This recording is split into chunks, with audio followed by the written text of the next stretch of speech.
तर नमस्कार मंडळी, माझं नाव प्रज्वल वानखडे. तर तुमचं सर्वांचं स्वागत करतोय PW मोटिवेटरमध्ये. तर मित्रांनो, हा मोटिवेशनचा माझा पहिलाच व्हिडिओ आहे जो मी युट्यूबवर आज लॉंग व्हिडिओमध्ये अपलोड करत आहे.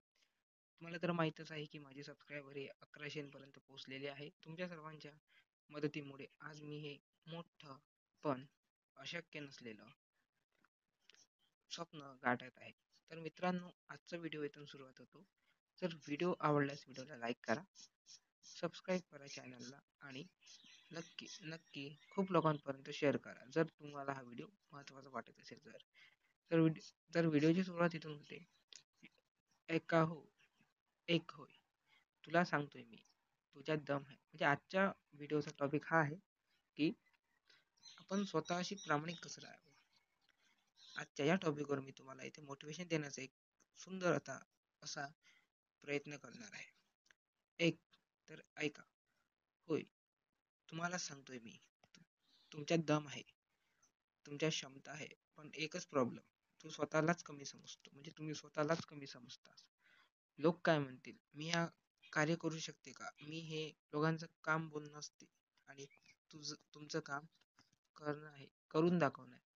लोक काय आजही आपल्या मागे बोलतात आणि नंतरही आपल्या मागेच बोलणार. जे आज बोलतात, जे आज हसतात, तेच नंतर टाळ्या वाजवतात. पण एक गोष्ट लक्षात ठेव, लोकांचं काम फक्त बोलणं आणि बोलणं. तर बघ मित्रा, जगात एक गोष्ट कधीच थांबत नाही, वेळ. आणि तू वेळेची वाट बघतोस. योग्य वेळ येईल, संधी येईल, कुणीतरी मदत करेल. पण सत्य एकच आहे, योग्य वेळ असतो तो आत्ताच. ह्या जगात कोणीच तुझ्यासाठी काही करणार नाही जोपर्यंत स्वतःचा पहिला पाऊल टाकत नाही, तोपर्यंत काहीच नाही होणार.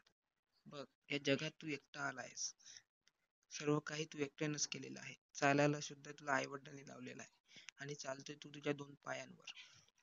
तू आज एवढं काम करशील, उद्या तेवढाच मोठा परिणाम दिसेल. तुझं स्वप्न मोठं असेल, तुझी मेहनतही मोठी हवी. नाहीतर आयुष्यभर स्क्रोल करत बसशील आणि दुसऱ्याचं यश पाहत राहशील. तुला माहित आहे तुला काय बनायचे आहे. फक्त सुरुवात कर. चुकलास तर सुधार, पडलास तर उठ, पण थांबू नकोस. जिंकण्यापेक्षा लढण्याची सवय महत्वाची असते. हार तर किती वेळा होते मग, पण जेव्हा जिंकण्याचा गजर चार दिशा गुंजते ना, तेव्हा सगळेच आपले कौतुक करत असतात. लक्षात ठेव,